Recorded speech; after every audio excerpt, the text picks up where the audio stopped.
Have you ever stared at your phone screen at 2 a.m., the room dark, heart racing, promising God, this is the last time, but it never is.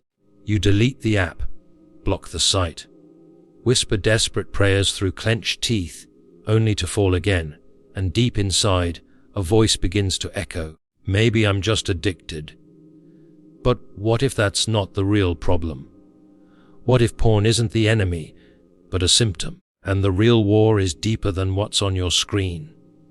Because you're not just addicted to porn, you're enslaved to lust.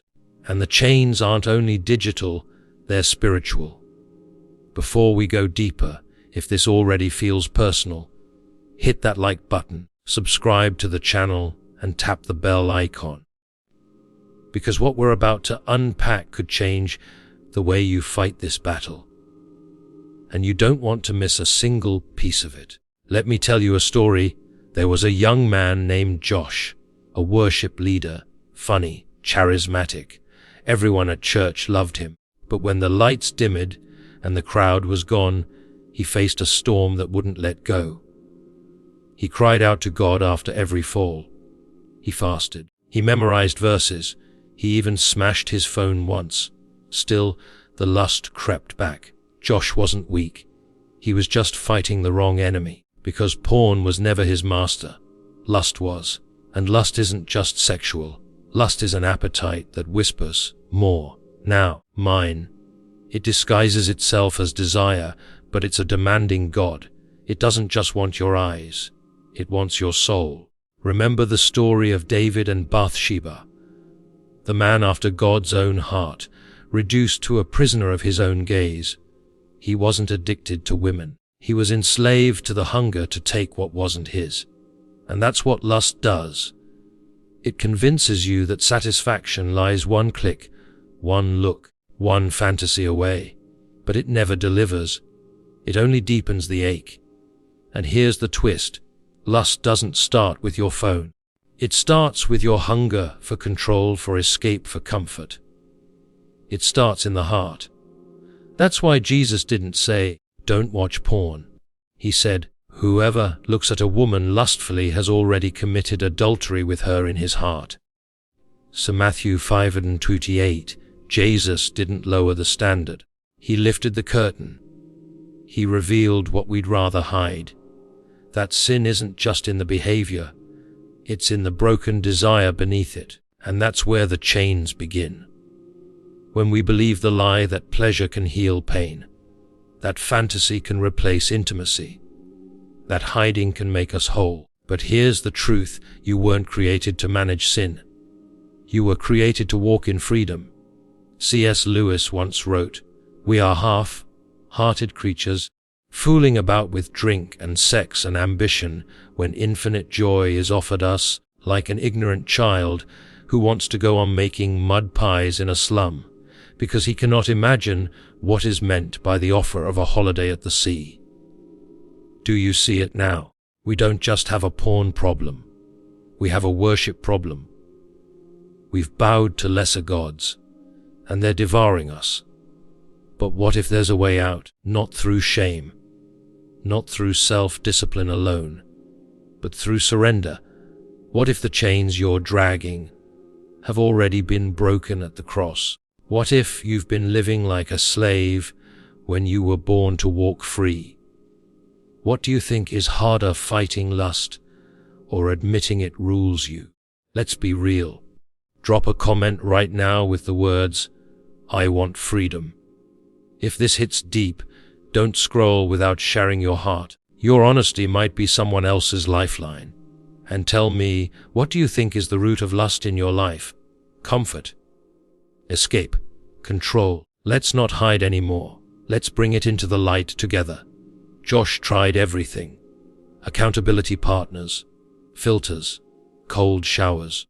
But nothing reached deep enough to touch the root. Because while he was treating porn like a poison, he never recognized lust as his prison warden. And that's the trap for many of us. We make the battle about the fruit, while ignoring the root. But Jesus never dealt with sin like a surface wound. He always went to the heart. One night after another fall, Josh sat on his bedroom floor, broken, tears soaking his Bible, his heart numb. He said something raw. God, I don't even know if I hate this or if I just hate getting caught in it. That's when the real war began. Because that night, he didn't just ask for forgiveness. He asked for freedom. Not the kind of freedom that just waits for the next fall, but the kind that wants Jesus more than it wants pleasure. And here's the shift. Josh began praying not just, God, take away my lust, but, God, take back the throne of my heart. Because lust doesn't survive in a surrendered heart. It only thrives in the parts we keep for ourselves. Jesus didn't come to make us behave better. He came to resurrect what sin buried, to bring life where death had settled in. Think about the woman caught in adultery, dragged before Jesus, exposed, humiliated, half naked before a crowd. She was more than a sinner. She was a symbol of all of us, shamed, addicted, helpless, and hoping he won't turn away. But Jesus didn't throw a stone. He didn't shame her. He knelt beside her, wrote in the dirt, silenced her accusers. And then he said, "Neither do I condemn you. Go now and leave your life of sin." John 18:1, mercy first, then the call to freedom. That's the order of heaven. We often think we need to clean up before we come to God. But the gospel flips that upside down. You don't fight lust to earn God's love. You fight it because you're already loved. The devil will scream, "You're too dirty!" But God whispers, "Come as you are, just don't stay as you are." Because real transformation doesn't come from trying harder. It comes from trusting deeper. C.S. Lewis said, "No man knows how bad he is till he has tried very hard to be good." And that's why grace is the only way out, because your willpower will fail, but his power never does. Josh's story didn't end in shame. It turned into a story of surrender. He stopped treating Jesus like a coach and started treating him like a king. And slowly things shifted. His eyes began to change, not because the urges vanished overnight, but because his affections were being rewired. He began to crave something purer, not just avoiding porn, but hungering for presence over pleasure. That's what the Holy Spirit does. He doesn't just remove sin, he replaces desire. So let me ask you, what if your lust isn't the deepest thing about you? What if underneath it is a longing for love, peace, and purpose, a longing only God can fill? Because the opposite of lust isn't purity, it's intimacy with God. And the more you know Him, the more other things lose their grip. The Psalms say, "In your presence is fullness of joy. At your right hand are pleasures forevermore." Psalm 16:11, that's not a metaphor, that's a promise. But are we still chasing substitutes? If this is stirring something inside you, don't walk away quietly. Say it loud in the comments. Take back the throne. Let the enemy hear it. Let your soul declare it, and tell me, what part of your life have you been keeping from God? The part where lust hides? The part that says, "Just one more time and I'll stop"? It's time to stop renting out pieces of your heart to things that only destroy it. If you're ready to make this channel a place of real healing and not just content, then hit like, subscribe, and smash the bell icon. Because we're not done, and freedom doesn't come in one video. It comes step by step, moment by moment, surrender by surrender. Stay here, stay hungry, stay honest, because the next truth we uncover might be the one that finally breaks your chains. Josh once believed that freedom meant never feeling tempted again. But he was wrong. Freedom didn't mean temptation vanished. It meant temptation no longer made the decisions. It meant when lust whispered, he had a louder voice inside him that said, "You belong to me." And that voice wasn't shame. It was Jesus. Because true freedom isn't found in avoiding sin. It's found in running towards someone greater, Do you remember Jesus in the wilderness? 40 days, no food, alone, weakened. And Satan comes not with a pitchfork, but with offers.